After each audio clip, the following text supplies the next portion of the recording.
Salut, je m'appelle Alan et si vous découvrez cette série aujourd'hui, bienvenue dans un défi un peu fou. Réussir à acheter la Volvo de mes rêves sans faire de crédit et en partant d'un budget de seulement 1000 €. Comment je vais y arriver? En achetant des voitures, puis en les remettant en valeur avant de les revendre en espérant faire une plus-value pour réinvestir chaque euro jusqu'à atteindre le budget nécessaire. Pourquoi une Volvo? Parce qu'il y a un an, j'ai acheté un vieux break suédois avec lequel j'ai sillonné la France et une partie de l'Europe. Et ce projet a complètement changé ma vision de la marque au point de me donner envie d'aller beaucoup plus loin. Le seul problème, c'est que ces modèles qui me font vraiment rêver coûtent entre 20 000 et 30 000 €. Une somme que je n'ai tout simplement pas. Alors, plutôt que de signer un crédit que je ne pourrais pas assumer, j'ai décidé de transformer cet objectif en une aventure d'une dizaine de vidéos où vous allez suivre chaque achat, chaque négociation, chaque galère, jusqu'au jour où, je l'espère, je pourrai enfin repartir au volant de cette fameuse Volvo. Alors, bienvenue dans l'aventure et place à la suite. Du coup, je profite d'un road trip jusqu'à l'île de Ré pour m'arrêter chez Benjamin, qui est passé par Spaceball Garage pour importer sa Volvo V70 en 2,5 litres Flex Fuel finition Air Design. Je vous mets quelques photos juste pour vous rappeler à quel point elle est magnifique. Et donc, étant volviste, il roule au quotidien déjà une Volvo qui compte vendre justement. Et même si j'ai déjà eu quelques photos et que je connais les points positifs et négatifs, je m'attends tout de même à des petites surprises. Ok, donc ta belle S60 alors. Oh, comment ça se fait que les pneus à l'arrière ils ont été bouffés, devant ils ont été bouffés à l'extérieur comme ça hein? Là, il y a le parallélisme qui n'a pas été fait la dernière fois. Ok. Je leur ai demandé mais ils l'ont pas fait. Ok. Et puis on a pas mal de ronds-points et de virages là dans les campagnes. Non, tes plaquettes elles ont l'air d'être plutôt en bon état. Elles ont été changées. Oh putain, je suis con.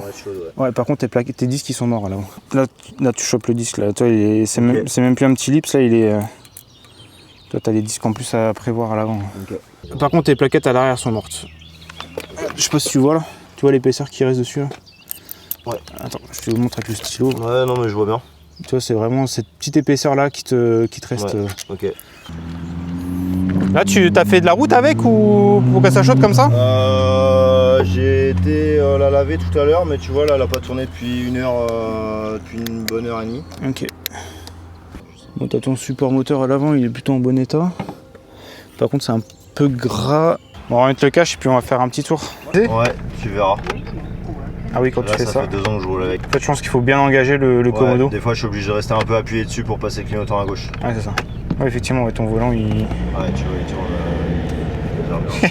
Il me dit, tiens, j'ai envie d'aller à gauche. Après, je roule avec la main gauche, tu vois, j'ai pas passé de vitesse. Ouais. Je roule à une main, donc avant, je me suis... Du coup, t'as pas trop de vibrations dans l'avant? Parce que normalement, des pneus comme ça, en termes de vibrations, ça te... Non, honnêtement, ça va. Ah, petit. Ok. Ouais,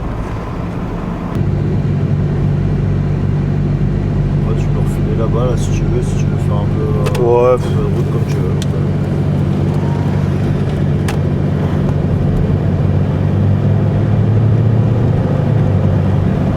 Ah, la boîte, elle fonctionne bien. Hein. Ça marche très bien, ouais. Bon, écoute, de toute façon, tu m'avais déjà donné les grands points de la voiture.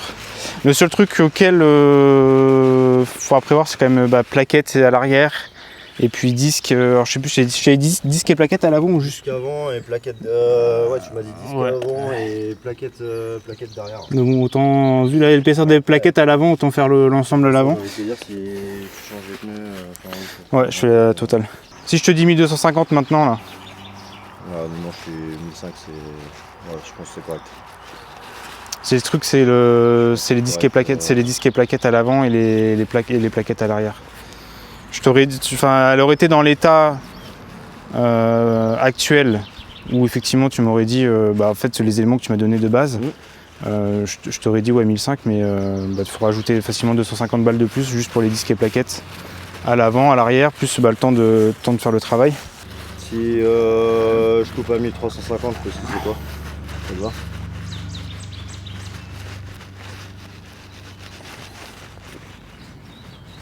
« 1350. Ok. Et je la récupère quand on aura récupéré la belle, ça marche. la belle Volvo. Du coup, ici nous sommes sur une Volvo S60 en 2 litres 4D, 163 chevaux, boîte Geartronic 6 vitesses. Et ce que j'aime particulièrement avec celle-ci, au-delà de la finition sport, c'est vraiment son intérieur beige combiné aux inserts bois et jantes 17 avec le toit ouvrant en plus dessus. Là, c'est pour moi une des plus belles configurations qu'on peut avoir sur une S60 basique diesel. Par contre, avec 317 000 km et un manque d'amour sur les dernières années, il y a un peu de travail. Mais c'est aussi pourquoi on est là. Du coup, on se retrouve à bord de cette Volvo S60 que je viens tout juste de récupérer auprès de Benjamin. Et avant de vous parler des éléments mécaniques et esthétiques que je prévois de changer sur cette voiture pour la rendre plus belle et espérer faire un bénéfice derrière, je voulais avant tout partager un peu mon ressenti de conduite avec cette Volvo S60 parce que c'est la première fois que j'en conduis une réellement sur un long trajet. Et je dois avouer, je suis assez surpris de la position de conduite. Je m'attendais à être beaucoup plus à ras le cul, à l'instar de ma V70 par exemple, où j'étais vraiment le cul par terre et le siège était difficilement réglable plus en hauteur, donc j'avais vraiment cette sensation d'être assis au fond. Là j'ai vraiment l'impression de retrouver ce que j'ai sur l'X610, donc c'est assez surprenant malgré la hauteur de caisse qui est complètement différente, donc c'est un point plutôt positif. Et l'autre point sur lequel je voulais évoquer un peu, c'était le 163 chevaux qui est quand même la meilleure motorisation qu'on peut avoir en termes de diesel sur la gamme Volvo de cette génération là, surtout couplé à la boîte 6 vitesses. On arrive sur des consommations qui sont plutôt agréables quand on voit le prix du diesel aujourd'hui. En attendant, je profite des 300 km qui me séparent de chez moi pour lister dans ma tête l'ensemble des frais à prévoir, et je dois dire, elle est plutôt longue comme liste. Bon, clairement, je me suis pas facilité la vie en commençant ce concept de vidéo avec cette voiture, tout simplement parce qu'il y a quand même beaucoup de frais à prévoir. Déjà, le kit de distribution, parce qu'elle est due en termes de kilométrage et d'années. Les 4 pneus à changer parce que ceux à l'avant, ils étaient rincés dû à un manque de géométrie, et puis ceux à l'arrière, ils ont buté contre des trottoirs, alors le caoutchouc s'est barré, et ça, clairement, ça passera pas au contrôle technique. Il y a les disques à l'avant, plus les plaquettes avant-arrière aussi à changer. Sur le chemin, on va faire tout ce qui est biellette plus rotule, et aussi les bras de suspension qui étaient aussi complètement morts, ils ont été changés en 2022. Donc clairement, les pièces qui ont été mises dessus à l'époque n'étaient pas de qualité, ou alors c'est du fait aussi que la voiture roulait pas correctement droit. Je pense que ça a dû jouer pas mal sur le train avant. Dans tous les cas, tout ça, ça à refaire, et donc in fine derrière, il faudra faire une géométrie, une révision complète, donc basique d'un diesel, diverses pièces, que ça soit l'accastillage, un commodo, des platines aussi pour les feux à l'arrière. Forcément, on ne vendra pas cette voiture sans lui faire un beau polissage, lustrage avec une petite wax de chez Shine derrière, elle va briller de mille feux. Et puis bien sûr, pour valider tout ça, contrôle technique avant la vente. Et puis moi, vu que je l'ai acheté à titre particulier, il faudra que je refasse la carte grise avant de vendre la voiture. Tout ça en plus, ça prend pas en compte le temps de main d'œuvre des personnes qui vont m'accompagner sur le projet. Je vais essayer au maximum d'acheter des pièces pas trop cher, mais en même temps restant sur de la qualité, donc du SKF, du TRW, clairement je ne mettrai pas de l'entrée de gamme qu'on peut retrouver sur certains sites, mais il ne faut pas non plus que je mette de la pièce d'origine Volvo, sinon je vais exploser le budget, et soit à minima je rentrerai dans mes frais, soit je risque d'en perdre, et c'est pas le but du concept vidéo. Sachant que cette voiture, malheureusement à cause du fait que la carrosserie sur certains éléments ne soit vraiment pas en bel état, je pense que je peux la revendre 3500 maximum. Voilà, j'essaierai de l'afficher un peu plus cher pour essayer d'en avoir 3005, mais je pense pas qu'au-dessus je trouverai un acheteur. Donc il n'y a plus qu'à s'y mettre, et puis on verra bien le résultat final. Bon, du coup on recommence la réparation ce matin de la Volvo S60, et pour commencer tout ça, on s'attaque avec Étienne sur la partie distribution. Enfin, je dis on, ça va surtout être Étienne qui va s'occuper de ça, parce que voilà, je pense que j'ai tout simplement pas les capacités, mais moi je vais faire un truc de bébé et de fragile. Ça va être de changer les filtres avec du pur flux. On m'a dit que c'était bien le pur flux. Qu'est-ce que t'en penses, Étienne? C'est pas mal, hein. Très convaincu. C'est pas mal. Alors voilà, mais j'ai acheté tout ce qu'il fallait pour refaire une révision complète là sur la S60. Donc tous les filtres. Et puis comme ça, on repart sur du neuf. Du coup, pendant qu'Étienne se charge de la distribution, je m'occupe de l'ensemble des filtres. Rien de compliqué en soi, sauf avec le filtre à cabine, qui est un petit peu chiant à aller chercher.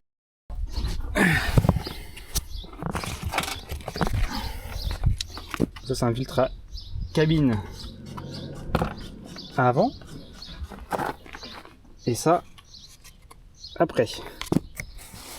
Ouais, il y a comme une différence là. On ne met pas au soleil encore. Attendez, c'est plus simple. Tu viens me dire que ça a déjà été changé, ça? Il y a quelques années peut-être. Une dizaine d'années. Les trucs étaient... tu vois déjà des filtres à air de... Oh, c'est un Bosch en plus pourtant. Et tu vois là, il y a une partie en plastique, c'est quand même plus simple à insérer la partie en plastique. Oui, oui. Et à tirer aussi. Bon allez, plus qu'à changer ça. Bon Étienne, avec cette chaleur là, est-ce que c'est pas le moment de boire un petit Oli? Allez. Du coup, Oli nous a envoyé un colis de toute la gamme, thé, énergie, milkshake, hydratation, afin que je teste tout ça. Et je comprends maintenant mieux pourquoi les autres créateurs mettaient pas mal en avant la gamme thé, parce que à mon humble avis, il n'y a pas un seul goût qui m'a déçu. Alors, il y a pêche, açaï, hibiscus tea, mango, passion, fruits rouges. Non, passion, fruits et thé noir. Lemon, honey, black tea. Pomme et citron vert. Menthe. Et de la graisse de chez Porsche. Lequel tu préfères entre les deux? Le petit mango, passion, fruits? Ouais. En plus, j'ai pu facilement préparer ça avec un shaker. Plus qu'à ajouter des glaçons pour être bien au frais. En tout cas, si vous voulez commencer l'aventure avec Oli, je vous conseille le Starter Set Deluxe. Parce qu'en plus d'avoir tous les produits de la gamme inclus, il y a un shaker qui est offert. Donc rien de mieux pour commencer l'été. Profitez de moins 10% du coup avec le code Spaceball. Ça soutiendra la chaîne. Puis ça soutiendra l'achat de matos Milwaukee pour tout le monde. Il est bon celui-là. Pas mauvais, hein. Bon, pendant qu'on enlève la courroie d'accessoires qui descend. Ça grippe là. Hop. Hop. Hop. Bon, non, ok. On va en profiter pour vérifier tout ce qui est roulement dans les poules. Courroie d'accessoires HS. Ouais. Bon, bah, je la ferai. On va en profiter pour vérifier tout ce qui est roulement parce que j'ai eu le cas, je vais vous montrer sur le X70. Et bah, j'ai la poulie qui est là, la poulie du compresseur qui a explosé. Parce que sur la S60, je retrouve les pièces. Hop. Ça commence à devenir un peu le bordel là-dedans.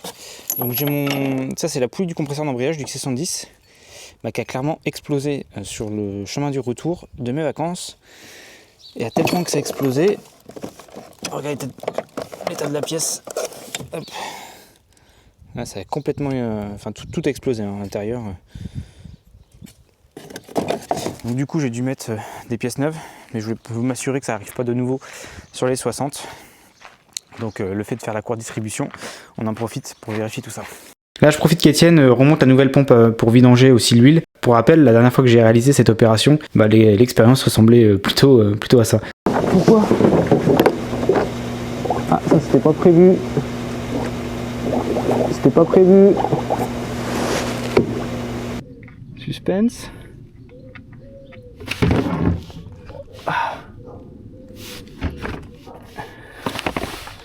Pile poil dans le trou. Là, je deviens un pro de la mécanique maintenant. Maintenant j'arrive même à vlogger, à faire de la mécanique, c'est pas beau ça. J'arrive à me nettoyer, à vlogger et à faire de la mécanique et à vous dire qu'il y a moins 10% avec le code Spaceball pour acheter vos produits au lit. C'est le mec qui force de partout.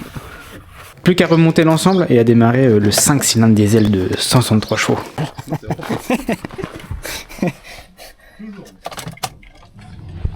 Bon bah démarrage, on va voir si tout se passe bien.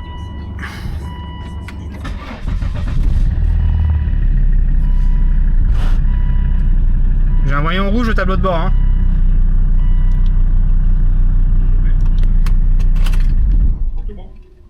Eh, on est un peu fou, hein. On n'a pas mis de liquide de refroidissement. Ok. T'inquiète pas.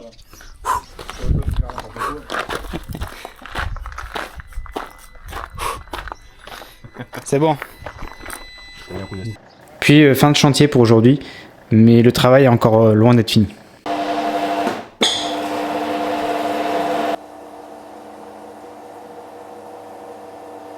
Bon, du coup, on se retrouve chez Taïn pour bricoler la voiture. Si vous vous souvenez bien de Taïn, c'est la première personne que j'ai interviewée pour le concept de vidéo « J'irai découvrir votre Volvo chez vous ». Et donc, depuis, on échange, on passe du temps ensemble à bricoler nos voitures. Et donc, du coup, aujourd'hui, on s'occupe de la S60 et toutes les pièces sont là. Donc du SKF pour les trains, pour les bras de suspension à l'avant, et puis du basique entre guillemets ferrodo pour disques et plaquettes à l'avant, et puis les plaquettes à l'arrière. Du coup, le projet est assez simple pour aujourd'hui, changer des pièces d'usure qui ont fait tout simplement leur temps, ce qui ne devrait pas prendre toute la journée, surtout avec Taïn, qui est l'homme qui déjoue la plupart des tutoriels YouTube. Toi, Taïn, c'est un mec qui fait des raccourcis de tuto, parce que de base, moi, là-dessus, donc j'aurais enlevé le petit clip là, qui maintient l'étrier, etc. pour pouvoir enlever correctement la plaquette. Non, Taïn, il a tout enlevé d'un coup. Il a mis un petit coup de jambe. Non. Et après... Oh, c'était pas si dégueulasse que ça, les plaquettes dessus. Hein. Il faut voir comparer à l'origine. Comparer à des neufs. Ouais. Bah maintenant, t'as un appareil super utile, ça, pour comparer entre les deux. Ouais.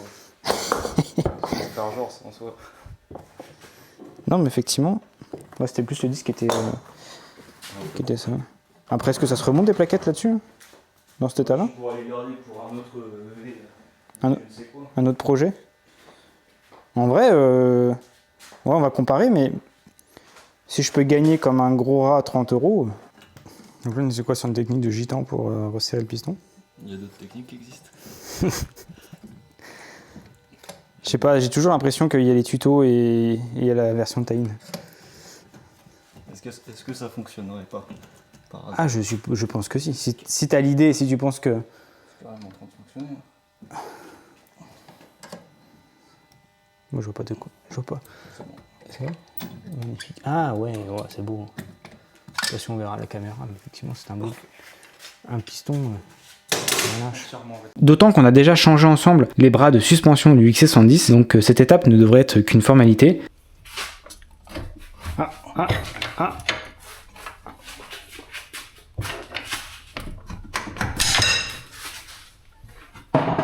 T'as l'homme qui fait des effets de levier. Et pourtant il est pas trader. Hein. Wow, hop là. Voilà. C'est sorti tout seul. Tout seul, comme un... je crois qu'il était bien mort lui. Hein. Où est-ce qu'on a vu qu'il était mort celui-là? Bah là, mais vu que tu sais, il a plus d'angle, tu peux pas voir. Ah oui. Enfin, du moins jusqu'à ce moment. Ou du moteur après, ou ça. Et tu dis que c'est du diesel, non? Bah ça a l'air. Hein. Vous voyez comment c'est jaune? C'est jaune et c'est un peu gras. Ouais. Ouais, c'est pas de la direction assistée, c'est pas de l'huile. C'est pas de l'eau. Et c'est pas de l'eau. Est-ce que t'as une lumière pour essayer qu'on puisse voir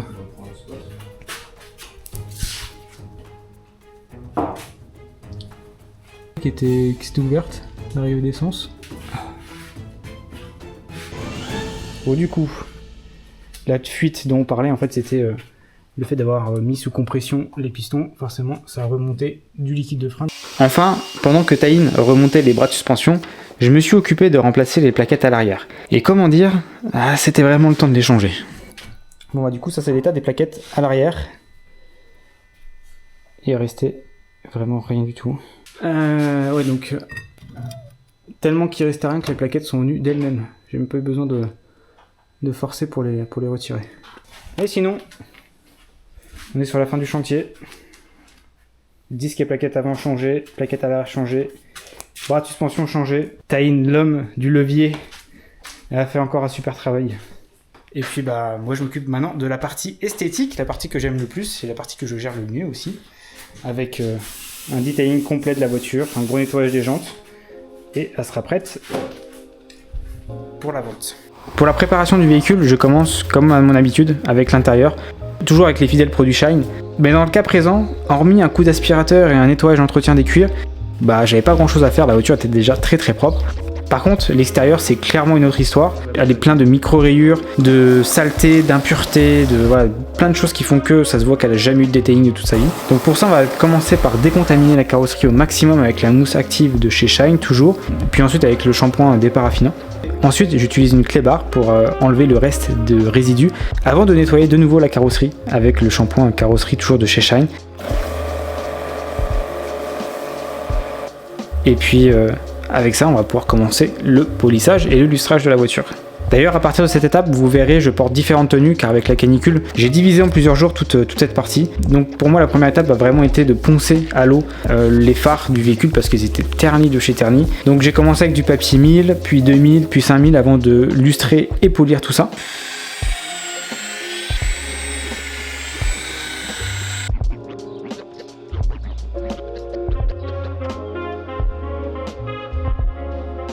Ensuite, j'ai attaqué la carrosserie en différentes étapes, en commençant par un compound assez dur, puis ensuite avec le polish, et enfin avec les produits de finition, afin d'obtenir un résultat le plus profond possible et brillant.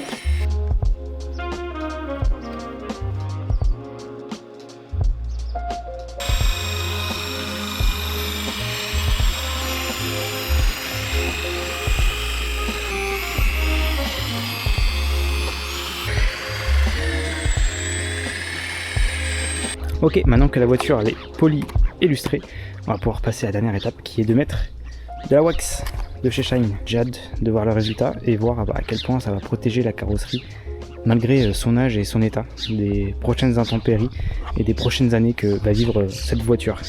C'est la première fois pour moi que je mettais ce genre de produit sur un véhicule et il faut dire qu'entre la peau de bébé que ça rend, la brillance, la protection et tout ce qui va avec, c'est dommage que la voiture soit dans un état de carrosserie pas top entre l'aile arrière gauche et puis les pare-chocs, mais sinon de manière générale ça rend tellement bien sur du noir. Alors je pourrais parler des heures du travail que je viens de réaliser, mais je pense que le résultat vaut par lui-même.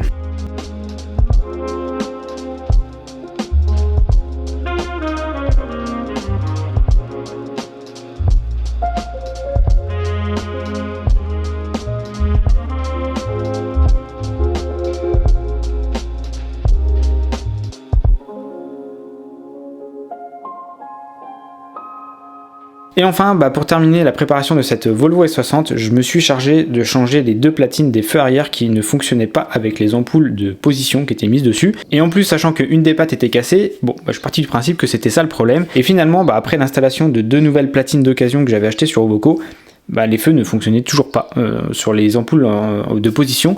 Donc je me suis dit peut-être que c'est seulement les ampoules et j'aurais peut-être dû aussi partir de là de base, de ce postulat là, et effectivement en fait c'était le type de marque et le type d'ampoule qui était mise, assez bizarre pourtant c'est le même type d'ampérage, donc voilà, j'ai remis des ampoules on va dire bas de gamme dessus, et donc du coup après l'ensemble des feux arrière fonctionnait correctement, et j'en ai profité aussi pour changer le commodo de clignotant qui était cassé au niveau des pattes de fixation, et même le commodo qui permet de changer les sélecteurs, par exemple de passer de consommation instantanée à consommation réelle, à autonomie, etc. ne fonctionnait pas.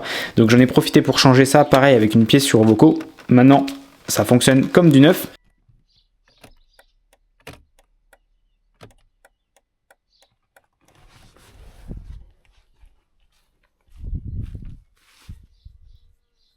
Et dernière étape, ça a été de changer les garnitures du montant du pilier A, qui sur la dernière génération de Volvo en plateforme P2 sont en tissu, et donc à l'exposition du soleil se décollent et ça fait clairement pas beau. Il y a un petit hack pour ça, c'est tout simplement d'acheter le même type de garniture mais sur les premières générations de Volvo, car elles sont en plastique et en plus de la même couleur que les garnitures du montant pilier B, et donc en fait finalement ça harmonise l'ensemble. C'est du plastique certes, mais au moins c'est propre, ça tient bien, c'est facile à nettoyer et ça fait un très joli intérieur. Maintenant il n'y a plus qu'à aller passer le contrôle technique. Je ressors du contrôle technique et vous allez voir, hormis l'état de la cabine, il est plutôt propre ce contrôle technique. On a bien fait notre travail. Et alors que j'étais en train de prendre des photos de la Volvo pour la mettre en annonce, il y a un truc inattendu qui s'est passé. Du coup on se retrouve dans la Volvo S60, mais cette fois-ci je ne suis pas au volant, mais je suis avec mon père. Tu peux dire bonjour. Bonjour à tous. bonjour à tout le monde. Et pourquoi il se retrouve au volant de la S60? Tout simplement parce que il y a quelques mois de ça, ça fait combien de temps que ta voiture est tombée en panne? Un bon mois de ça, tu avais une Mercedes classe B diesel qui est tombée en panne, et il y avait quelques frais à prévoir dessus, mais qui étaient bien trop élevés par rapport à la valeur de la voiture.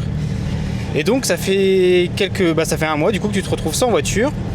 Et vu que j'ai récupéré celle-ci et que j'ai fait l'ensemble des travaux sur la Volvo et qu'elle est prête à rouler, okay, tu t'es dit que c'était le bon moment de peut-être passer de l'autre côté, de quitter Mercedes pour partir chez Volvo.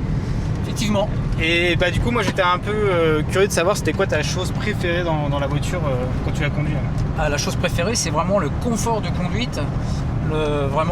Mercedes c'était très confortable, mais c'était la classe B et donc j'étais en hauteur, c'était un peu différent. Mais là clairement le confort quoi. Le confort, je dirais le silence du véhicule quand les fenêtres sont fermées, c'est très, très bien isolé. Puis on sent que c'est costaud quoi. On peut le dire, en parallèle j'ai quand même loué un véhicule pendant un mois qui était une magnifique Clio toute neuve. Quoi dire. C'était pas une chose. C'est le jour et la nuit on va dire. Ouais, c'est vrai que c'était. En fait c'est pas une mauvaise voiture, c'est juste qu'en termes de construction on sent que c'est pas la même voiture, mais quand tu vois les prix auxquels elles sont vendues, on peut quand même se poser des questions, parce que la clim quand je la mettais ça consommait comme pas possible, et elle mettait au moins 7 minutes, voire 10 minutes vraiment à bien rafraîchir. Là, la Volvo, on parle, on vient de partir. J'avoue qu'il fait quoi? Il fait 30, 35 ouais, 30, elle était au soleil, la 41 là, il faisait dehors. 41. Et là, on vient de partir il y a 3 minutes et voilà quoi. Donc du coup, est-ce qu'on peut dire qu'on fait les papiers et que tu la récupères, on fait tout à ton nom et que c'est ton futur véhicule? Eh ben oui, parce que je fais confiance à la personne qui me la vend. Voilà. Bon, je sais que voilà, elle a été bien remise à neuf, pardon, parce que il y a eu pas mal de petits travaux dessus, mais des travaux un peu nécessaires. Voilà, donc maintenant, effectivement, elle est nickel. Et moi, j'ai une petite transition de 1 ou 2 ans à faire avec un véhicule qui me suffit juste pour aller faire mon trajet travail-maison. Avant la retraite. Voilà. Avant la retraite, voilà, je voulais pas le dire, mais on va le dire quand même. Voilà, et donc je pense qu'elle me fera mes 2 ans sans problème. Voilà. Mais vraiment, le confort est incroyable. Bon, de toute façon, c'est un truc qui revient souvent. Donc voilà, en gros, la Volvo est vendue, il n'y a plus qu'à faire les comptes. Et on va voir si je perds ou je fais un break-even sur la voiture. Mais vu que forcément je la vends à mon papa, on va pas se faire de l'argent là-dessus. Bon bah voilà, on arrive à la fin de ce premier épisode. Alors maintenant que l'épisode est sur la fin et que j'ai fait toutes les dépenses qu'il fallait faire sur le véhicule, maintenant, c'est de savoir combien m'a coûté l'ensemble entre le prix d'achat de la voiture et le coût des pièces. Et donc, pour ça, j'ai réalisé un tableau Notion qui va me permettre de suivre toutes mes dépenses au fur et à mesure des épisodes et qui me permettra in fine de savoir si je peux ou si je vais faire du bénéfice sur le véhicule que j'ai acheté. Et donc, dans le cas présent, la Volvo S60 m'a coûté 1 350 €. À ça, il faut rajouter donc le rapatriement qui m'a coûté à peu près 200 €, les pièces sur Ovoko 150 €, les pneus avant et arrière plus la pose, on est à 351 €. Le kit de courroie distribution plus la courroie d'accessoires, on est à 95 €. Les pièces sur Autodog, donc qui comprend les bras de suspension, les disques et plaquettes, les biellettes, ça m'a coûté 461 €. La main d'œuvre des personnes qui m'ont aidé sur le chemin, on est à 180 €. Le contrôle technique, 78 €. L'huile pour vidanger le moteur, 92 €. Et enfin, la géométrie, 106 €. Et donc avec ça, on est sur un total de 3063 €. Alors bien sûr, dans tout ça, je compte pas tout ce qui est produit nettoyage pour la Volvo parce que la plupart m'ont été envoyés par Shine, donc forcément c'est gratuit. Et je compte pas non plus la carte grise parce que vu que c'est mon père qui récupère la voiture, c'est lui qui paiera la carte grise et donc il n'y a pas besoin de la faire pour la revente. Du moins, le papier de cession a été fait entre Benjamin et mon père, donc c'est une dépense que j'ajoute en moins au tableau. Et donc, vu que je ne suis pas là pour faire des bénéfices sur le dos de mes parents, sachant qu'ils m'aident déjà beaucoup avec mes projets vidéo, j'ai vendu la Volvo S60 pour 3000 € à mon père, ce qui fait qu'on est sur un déficit de moins 63 € pour le commencement de ce projet, de ce concept vidéo, où je fais de l'achat-revente jusqu'à avoir la Volvo de mes rêves. Et maintenant que celle-ci est vendue, il est temps de passer à la suivante, la prochaine Volvo qui servira à l'épisode 2, mais ça, on gardera ça pour la prochaine fois. Du coup, si vous avez aimé la vidéo et le concept dans lequel je m'embarque, likez, abonnez-vous si ce n'est pas déjà fait. Si vous avez la possibilité, boostez la vidéo. Et si vous voulez aller encore plus loin dans le soutien, il y a toujours moins 10% chez Oli avec le code Spaceball. Et puis quant à nous, on se dit à très vite pour un épisode numéro 2.